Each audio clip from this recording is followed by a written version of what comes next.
द्वारिकाधीश की जय, श्री राजा रणछोड़ की जय, बालकृष्ण लाल की जय। સુખદેવજી મહારાજનો જન્મ થયો, અત્યંત આનંદ થયો। સુખદેવજી મહારાજને જે સંસ્કાર આપવાના હોય, નિયમ અનુસાર બ્રાહ્મણના જે સંસ્કાર કીધેલા છે એમાં યજ્ઞોપવિત સંસ્કાર સુખદેવજી મહારાજને આપવાની વાત થઈ। સુખદેવજી મહારાજ કહે છે કે મારે કોઈ બંધન ખપે નહીં, મને કોઈ બંધનમાં ના રાખો। સુખદેવજી મહારાજ જન્મ સિદ્ધ યોગી છે। સુખદેવજી મહારાજ જે છે ત્યાંથી પ્રયાણ કરે છે। સુખદેવજી મહારાજ જન્મ સિદ્ધ યોગી છે। જન્મ થયો કે તરત તેમણે તપશ્ચર્યા માટે વનમાં પ્રયાણ કર્યું। સુખદેવજી મહારાજની દેવ દ્રષ્ટિ છે, દેહ દ્રષ્ટિ નથી। એક સરોવરમાં અપ્સરાઓ સ્નાન કરતી હતી, ત્યાંથી વ્યાસજી પસાર થયા। અપ્સરાઓએ પોતાના વસ્ત્રો પહેરી લીધા।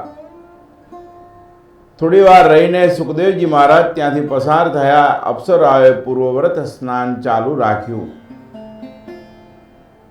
ક્યાં લજ્જા તેમને અનુભવી નહીં। આમ કેમ બન્યું? વ્યાસજીએ અપ્સરાઓને પ્રશ્ન કર્યો। વ્યાસજીને અપ્સરાઓ કહે છે કે આપ પૂજ્ય છો, વડીલ છો, પિતા તુલ્ય છો, પરંતુ તમારામાં દેહ દ્રષ્ટિ છે। આ સ્ત્રી છે, આ પુરુષ છે, આ દીકરી છે, આ દીકરો છે, એ ભાવ છે। જ્યારે સુખદેવજી મહારાજમાં જે દિવ્ય દ્રષ્ટિ છે એમાં દેહ દ્રષ્ટિ નથી, એમાં દેવ દ્રષ્ટિ છે। સમજવાની વસ્તુ એ છે કે પરમાત્માની નજરમાં આપણે બધા જ જે છે એ જીવ છે। પરમાત્મા આ સ્ત્રી, આ પુરુષ, આ છોકરો, આ છોકરી કે આ કન્યા એવો બધો ભેદ ભગવાન નથી રાખતા। ભગવાન આપણાને એક દ્રષ્ટિએ જુએ છે અને એ છે જીવની દ્રષ્ટિએ। પરમાત્માની જે દ્રષ્ટિ છે એ દેવ દ્રષ્ટિ છે। એવી જ દ્રષ્ટિ સુખદેવજી મહારાજની છે। સુખદેવજી મહારાજ જે ત્યાંથી નિર્વિકાર છે અને અપ્સરાઓ જે છે એ વખતે સુખદેવજી મહારાજને જોઈને વંદન કરે છે। પોતાની જાતને પણ એ ધિક્કારે છે કે અમારા કરતાં આ જે યોગી છે કેવા સારા છે। અપ્સરાઓનું જે અભિમાન હતું, રૂપનું અભિમાન, એ વિચારતા હતા કે અમારા કરતાં આ કેવા નિર્વિકારી છે। કોઈ પણ પ્રકારનો વિકાર જ્યારે કોઈને જોઈને જાગૃત ખોટો ના થાય, એનું મહત્વ અહીંયા કીધેલું છે। ભાગવત શાસ્ત્રમાં જે જગ્યાએ ભક્તિભાવ માટે કીધેલું છે, નામ સ્મરણ માટે કીધેલું છે કે 100 કામ છોડી અને સ્નાન કરો, 1000 કામ છોડી અને સ્નાન કરો, 1,00,000 કામ છોડી અને દાન કરો, અને કરોડો કામ મૂકી અને પરમાત્માને યાદ કરો। 100 કામ છોડી અને ભોજન લો, 1000 કામ છોડી અને સ્નાન કરો, 1,00,000 કામ કરી જે છોડી અને દાન કરો। ગૌ સેવા જે છે એ દાન ધર્મનો પાયો છે।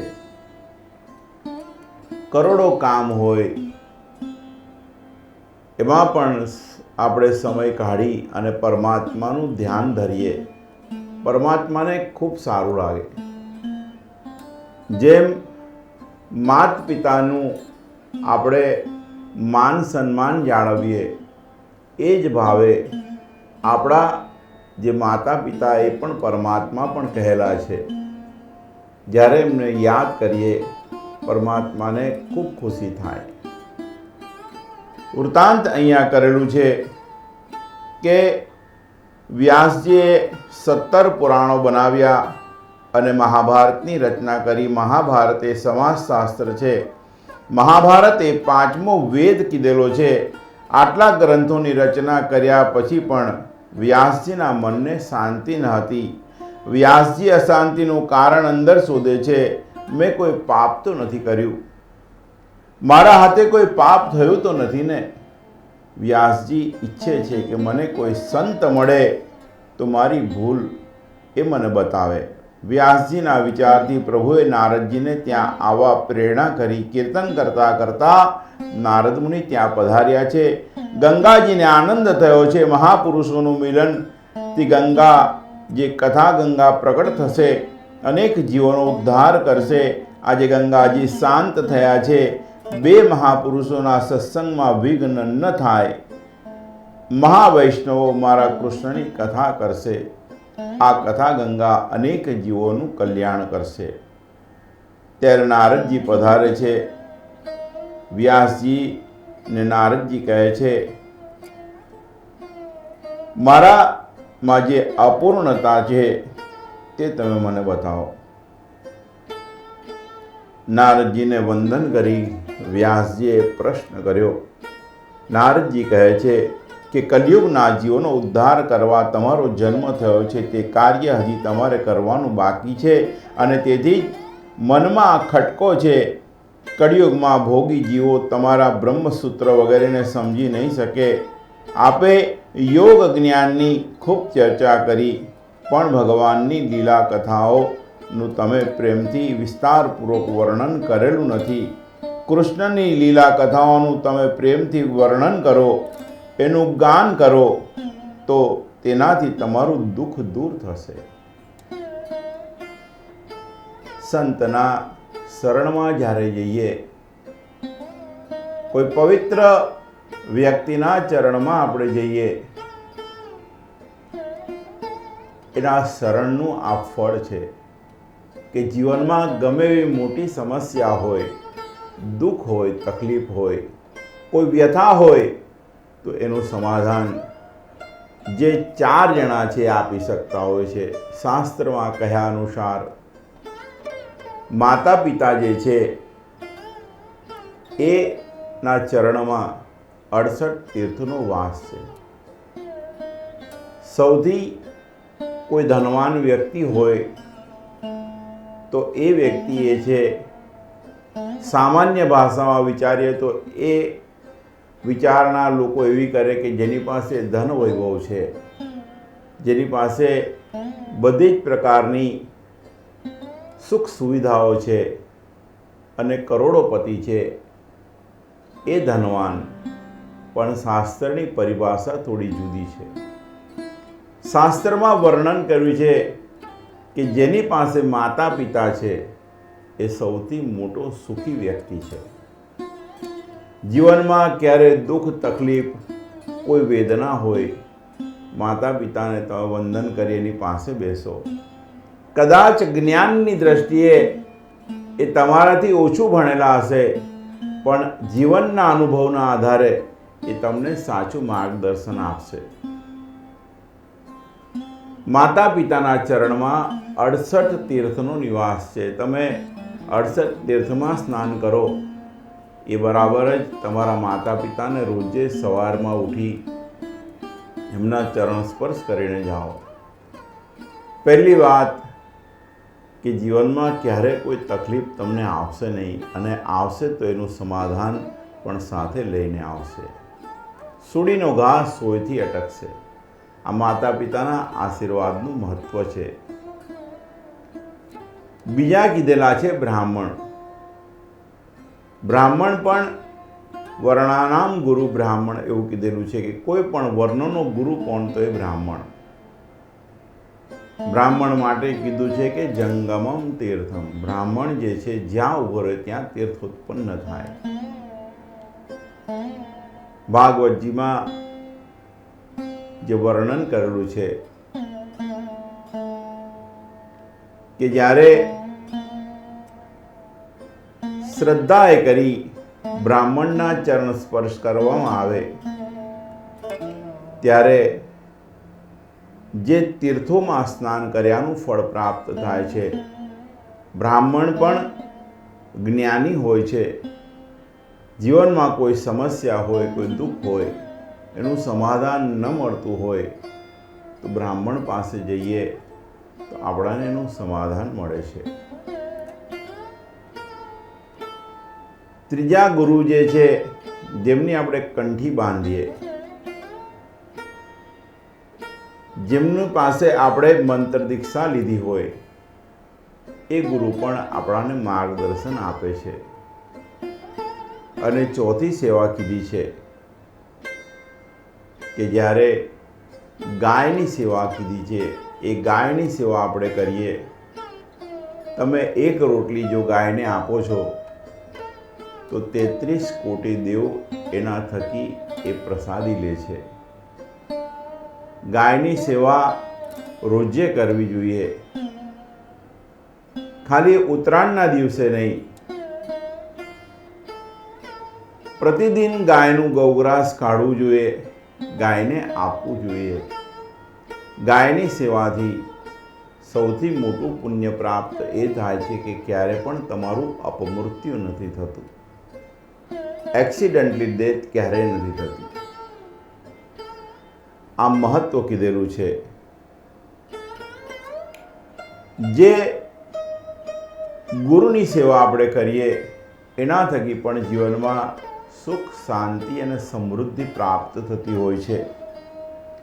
વ્યાસજીને આજે જે પણ મનમાં દુઃખ હતું એનું સમાધાન નારદ મુનિએ બતાવ્યું છે. વ્યાસજીને ખાતરી થઈ માટે નારદજીએ પોતાને પૂર્વજન્મની કથા તે વખતે વ્યાસજીને કહે છે. જ્યારે પૂર્વજન્મમાં હું દાસી પુત્ર હતો, મારી મા એક બ્રાહ્મણના ઘરે કામ કરતી હતી. મારા પુણ્યનો ઉદય થયો કે સાધુઓ ગામમાં આવ્યા. તે સંતોના એકલા દર્શન નહીં પણ તેમની સેવાનો પણ મને લાભ મળ્યો. સેવાનો લાભ મળ્યો નારદજીના વચનો શ્રવણ કરી. સુખદેવજી મહારાજ જે છે વૃત્તાંત કરે છે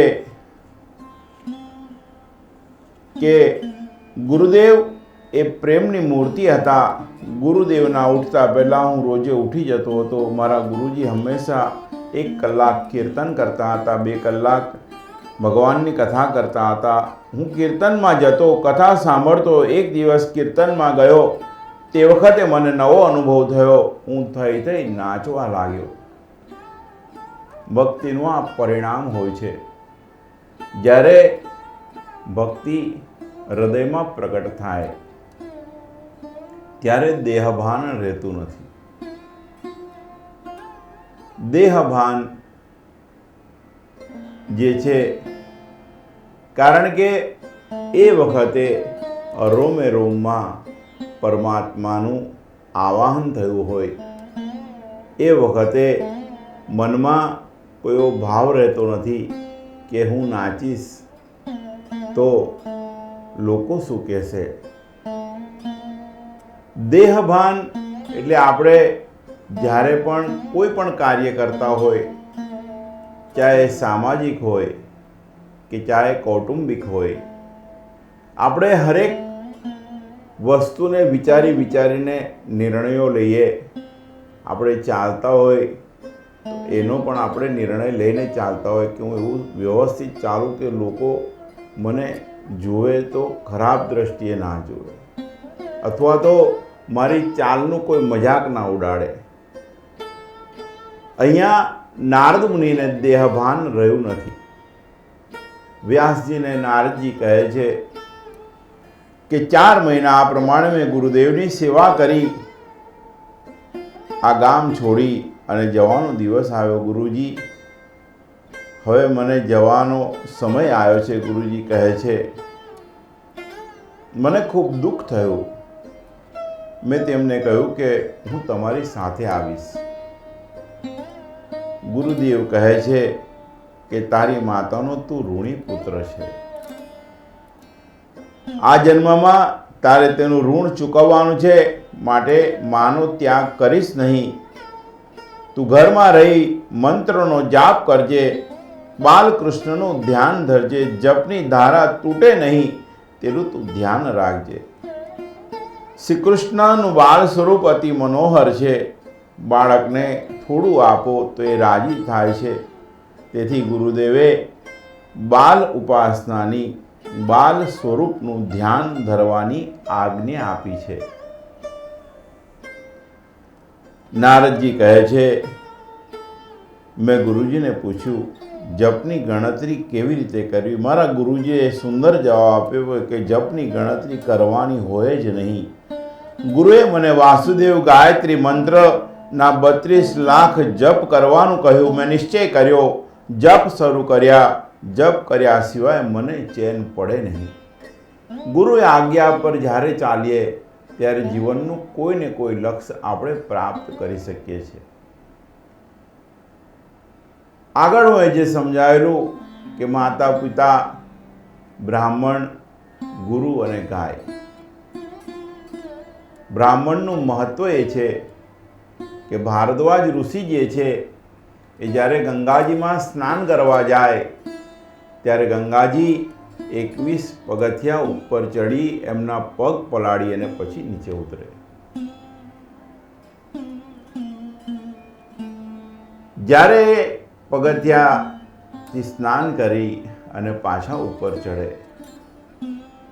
એ વખતે પણ ગંગાજી પાછા એમના પગ પલાળી અને પાછા નીચે ઉતરી જાય. એક દિવસ ભારદ્વાજ ઋષિ જે છે સ્નાન કરી અને પરત ફરતા હતા.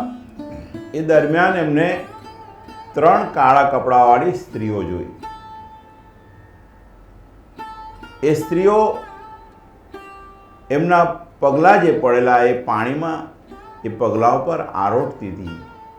ભારદ્વાજ મુનિ થોડા ઉપર ગયા, જોયું તો 3 સ્ત્રીના કપડાં જે હતા જે કાળા હતા એ સફેદ થઈ ગયા. ભારદ્વાજ મુનિના મનમાં થયું કે આ કૌતુક શું છે. એ તે જ વખતે નીચે ઉતર્યા, 3 દેવીને વંદન કરીને કહે છે કે આપ 3 દેવી કોણ છો? ભારદ્વાજ મુનિને 3 દેવી વંદન કરી અને કહે છે કે અમે ગંગા, યમુના અને સરસ્વતી છે. લોકો અમારામાં પાપ નાખી જાય છે અને તમારા જેવા ભૂદેવો અમને શુદ્ધ કરે છે. આ બ્રાહ્મણનું મહત્વ છે. બ્રાહ્મણનો પુત્ર 5 વર્ષનો હોય, 50 વર્ષનો કે એથી મોટી ઉંમરનો હોય, જ્યાં મળે ત્યાં એને વંદન કરવા જોઈએ.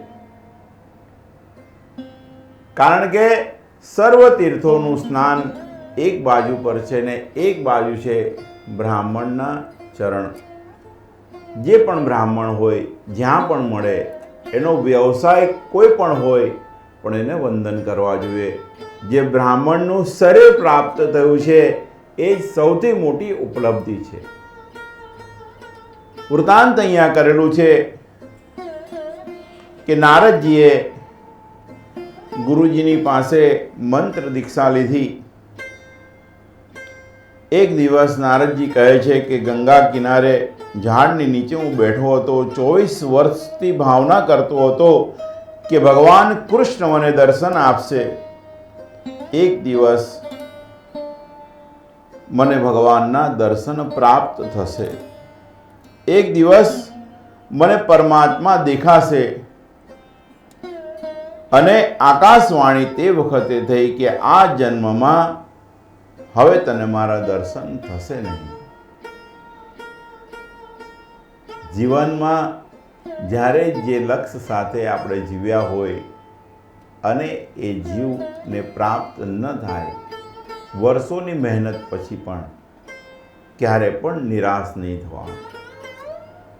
નિરાશ એટલા માટે નહીં થવાનું કે પરમાત્માના ચોપડે તમારું શ્રમ લખાયું છે. પરમાત્મા જ્યારે આપે ત્યારે તમે ધાર્યું હશે એનાથી વિશેષ આપતા હોય છે. કહાવત છે કે 2 હાથવાળો મનુષ્ય શું આપી શકે? 1000 હાથવાળો જ્યારે આપવા બેસે ત્યારે આપણે બટોરતા જ થાકીએ, ભેગું કરતા થાકી જવાય. નારદ મુનિને આકાશવાણી થઈ કે આ જન્મમાં હું તને નહીં મળું. નારદ મુનિ નિરાશ નથી થયા. કારણ એ છે કે પરમાત્માએ એમનું કરેલું જોયું છે, એમને શ્રમ કર્યું છે, એમને તપ કર્યું છે. એ તપનું શ્રમ પરમાત્માએ જોયું છે. નારદ મુનિને આકાશવાણી જે થઈ કીધું કે આ જન્મમાં તને મારા દર્શન થશે નહીં. ગુરુદેવે આજ્ઞા કરી હતી કે ખૂબ જપ કરજે. મેં જપ છોડ્યા નહીં. ગંગા કિનારે 12 વર્ષ રહ્યો. મારું મરણ મેં મારી આંખે જોયું. જળ ચેતનની ગ્રંથિ છૂટી ગઈ. પૂર્વ જન્મના કર્મનું ફળ મને આ જન્મમાં મળ્યું. તે વખતેનું કાર્ય આ જન્મમાં મને ફળ્યું. હવે આ જન્મમાં હું સ્થિર થયો છું. હવે મને કનૈયો ઊભો થઈ અને ઝાંખી આપે છે. મારી સાથે કનૈયો નાચે છે. નામદેવ જ્યારે કીર્તન કરતા હતા ત્યારે વિઠ્ઠલનાથજી નાચતા હતા. પ્રસન્ન થઈ રાધાજીએ મારા માટે ભલામણ કરી કે નારદને પ્રસાદમાં કંઈક આપો. પ્રભુએ મને પ્રસાદમાં તંબુરો આપ્યો અને કહ્યું, નાદ સાથે કીર્તન કરજે. આજ્ઞા કરી સંસારના પ્રવાહમાં તણાતા જીવોને મારા તરફ ખેંચી લાવજે. આ વીણા લઈ હું જગતમાં ભ્રમણ કરું છું. અધિકારી જીવો જ્યારે મળે, કોઈ લાયક ચેલો મળે તો તેને પ્રભુના ધ્યાનમાં લઈ જાઉં છું. મને રસ્તામાં ધ્રુવ મળ્યો, મને પ્રહલાદ મળ્યો. તેમને હું પરમાત્માની સન્મુખ લઈ ગયો. એક જન્મનું પુણ્ય જે છે બીજા જન્મે કામ લાગ્યું. કરેલું ક્યાંય વ્યર્થ જતું નથી. અત્યારના યુવાનોમાં જ્યારે ત્યારે એમને કોઈ સમસ્યા આવી, જ્યારે ત્યારે એમના જીવનમાં એમના પરિશ્રમ સામે ઓછું ફળ મળ્યું, ત્યારે નાસીપાસ થઈ જાય છે. નારદ દ્રષ્ટાંત સમજવાની વસ્તુ છે કે કરેલું કર્મ જે છે એનું ફળ પરમાત્મા આપે છે. ક્યાંક તમે જોબ કરો છો અથવા તો તમારો પોતાનો કોઈ વ્યવસાય છે, એમાં ઘણીવાર બને કે આપણાને એમાં સફળતા ના મળે અથવા તો મહેનત આપણે જે કરી છે એની સામે ફળ ન મળે. તમે કોઈ જગ્યાએ જોબ કરી રહ્યા છો, ત્યાં તમારી મહેનતનું તમને ફળ ન મળ્યું, પણ સંતોષ એટલો માનજો કે તમે તમારું 100% આપ્યું છે, તો એ પરમાત્માના ચોપડે પ્લસ થશે. અને પછી પરમાત્મા જે તમારી વ્યવસ્થા કરશે, ચાહે તમારો વ્યવસાય છે, ચાહે તમારું પોતાની જોબ છે, એમાં તમને એ ગ્રોથ આવશે ત્યારે તમે કલ્પ્યું નહીં હોય એનાથી વિશેષ ભગવાન તમને આપશે. ક્યારે પણ નાસીપાસ નહીં થવાનું. અંતકરણમાં પરમાત્માનું ધ્યાન ધરતા દરેક કાર્ય જ્યારે આપણે કરીએ તો એ સેવા થઈ જાય છે. પછી એ તમારું કાર્યક્ષેત્ર હોય, ચાહે તમે કોઈ જગ્યાએ જોબ કરતા હોય કે ચાહે તમારો કોઈ વ્યવસાય હોય, જ્યારે પરમાત્માનું ધ્યાન ધરી પરમાત્માનું સ્મરણ કરી આપણે કોઈનું ખોટું કરવું નથી. અને આપણે જે કરીએ છીએ આપણાને ઘણીવાર એવું પણ જીવનમાં બનતું હોય કે આપણે જે શ્રમ કરતા હોય એની સામે આપણાને ફળ એટલે કે આર્થિક ઉપાર્જન જે આપણાને થવું જોઈએ એ ઓછું થતું હોય. ઘણીવાર વ્યક્તિ તમને કદાચ ઓછા પૈસા આપે છે, પણ તમે તમારું કામ ઓછું ના કરતા, તમને 100 રૂપિયા આપે છે તો 1000નું કામ કરીને એને બતાવો. આજે ને કાલે પરમાત્મા એના હૃદયમાં પ્રગટ થઈને કહેશે કે હવે તું આની સામે જો. આજ દિન સુધી તું એનો જે પણ ફાયદો ઉઠાયો, હવે તું એને ફાયદો કરાય. ભગવાન જ્યારે ઈચ્છે ત્યારે આ બધું થાય, પણ શ્રમ માટે કીધેલું છે કે એક લેવલ સુધી આપણે શ્રમ કરવાનું હોય છે અને પછી આપણો હાથ પરમાત્મા પકડે છે, પછી આપણાને લઈ જાય છે આગળ. જીવનનો આ મંત્ર છે. નારદ ચરિત્ર જે છે એમાંથી આ શીખવા જેવું છે કે એક જન્મનું પુણ્ય એમને બીજા જન્મે કામ લાગ્યું. વૃતાંત અહીંયા કરેલું છે. નારદ ચરિત્ર એ ભાગવતનું બીજારોપણ છે. સત્સંગ અને સેવાનું ફળ બતાવવાનો આ ચરિત્રનો મુખ્ય ઉદ્દેશ છે. નારદજી વ્યાસજીને કહે છે, હવે આપ એવી કથા કરો જેથી સાંભળવાનારનું પાપ બળે અને હૃદય પીગળે. તમે જ્ઞાન પ્રધાન કથા ઘણી કરી, હવે પ્રેમ પ્રધાન કથા કરો. વ્યાસજીને નારદજીએ સ્વરૂપનું ભાન કરાવ્યું. પરિણામે વ્યાસજી શ્રીમદ ભાગવતની રચના કરી. ભાગવતમાં તત્વજ્ઞાન ઘણું છે. ઇતર પુરાણોનું જ્ઞાન, કર્મ, આચાર, ધર્મ વગેરે પ્રધાન કીધેલા છે, પરંતુ ભાગવત શાસ્ત્રમાં ભાગવત પુરાણ એ પ્રેમ પ્રધાન છે.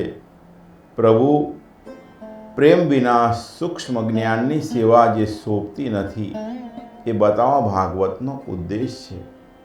પરમાત્માને પ્રેમ આપો, પરમાત્માની સાથે તમે રહો, પરમાત્માને તમારા હૃદયમાં રાખો.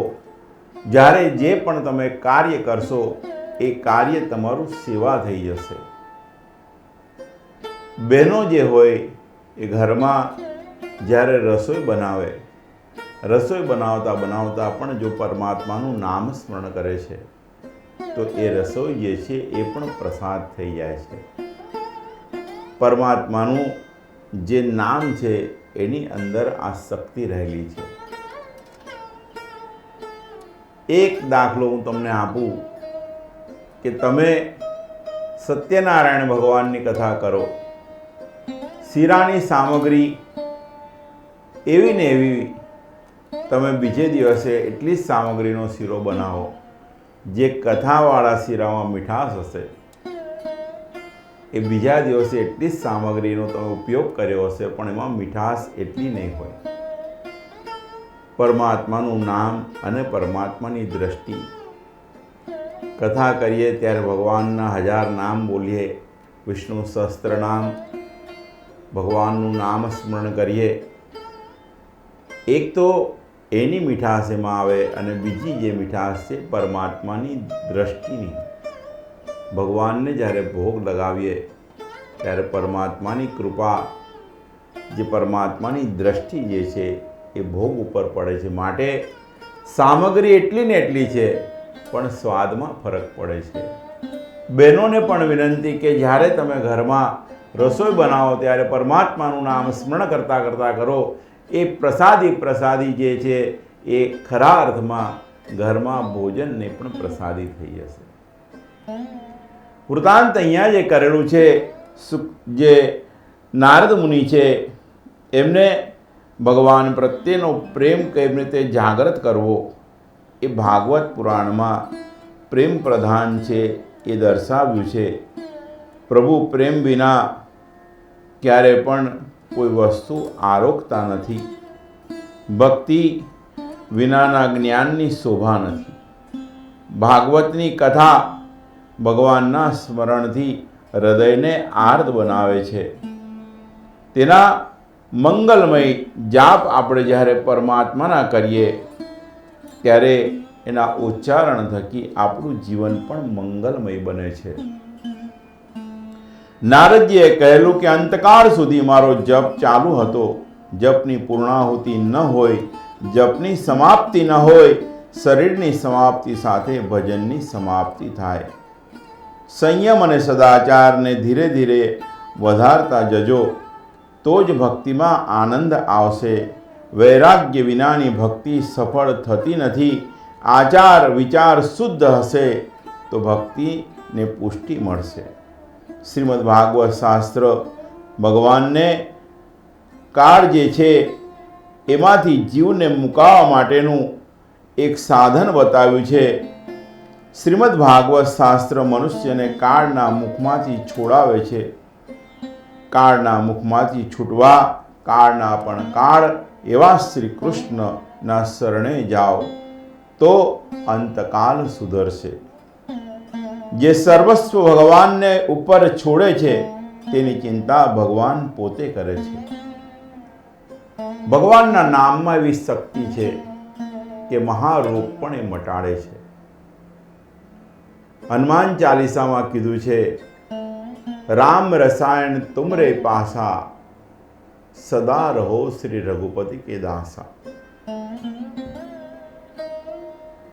સાંભળેલી એક કથા છે. ધોળકા ધંધુકાના મૂળ બ્રાહ્મણ સંત પુનિત મહારાજ થઈ ગયા. પુનિત મહારાજ જે છે એમની આર્થિક સ્થિતિ સારી ન હોવાથી અમદાવાદમાં એ કુલીનું કામ કરતા હતા. કુલીનું કામ કરતા હતા. બીડીની બહુ આદત. સવાર સાંજ રાત બીડી પીધા રાખે અને મજૂરી કરે રાખે. અપૂરતો ખોરાક અને અતિશય શ્રમને કારણે એમને મોઢામાંથી લોહી પડવા લાગ્યું. ડૉક્ટર પાસે ગયા. ડૉક્ટરે કીધું કે તમારા ફેફસા છે એ ખરાબ થઈ ગયા છે. હવે તમે 6 મહિનાના મહેમાન છો. પુનિત મહારાજ ઘરે ગયા. પાછળના મહોલ્લામાં ભગવાનની ભાગવતની કથા ચાલતી હતી. એમાં હનુમાનજી મહારાજનું દ્રષ્ટાંત ચાલતું હતું. જે વક્તા હતા એ બોલ્યા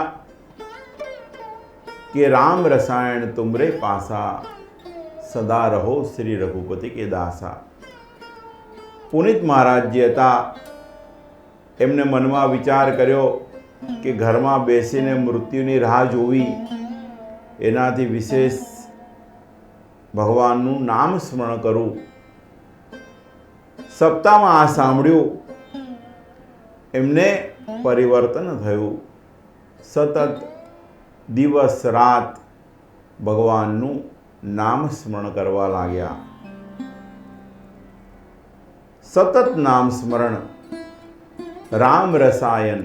રસાયન એ એવું ઔષધ છે, પરમાત્માનું નામ, કે ભવ રોગ જે હોય એ પણ મટાડે છે. વૃતાંત અહીંયા જે કરેલું છે કે 6 મહિના પછી જ્યારે પુનિત મહારાજ ફરી ડૉક્ટરને બતાવવા ગયા ત્યારે ડૉક્ટર કહે કે તમારામાં એવી કોઈ વસ્તુ નથી દેખાતી કે જે તમને હવે મૃત્યુ નજીકમાં હોય એવી. ભગવાનના નામનો મહિમા છે. પુનિત મહારાજે ત્યાર પછી ઘણી બધી કથાઓ કરી. સામાયિક બહાર પાડ્યું, જનકલ્યાણ. અને ડૉક્ટર એમના કરતાં પહેલાં વિદાય થયા.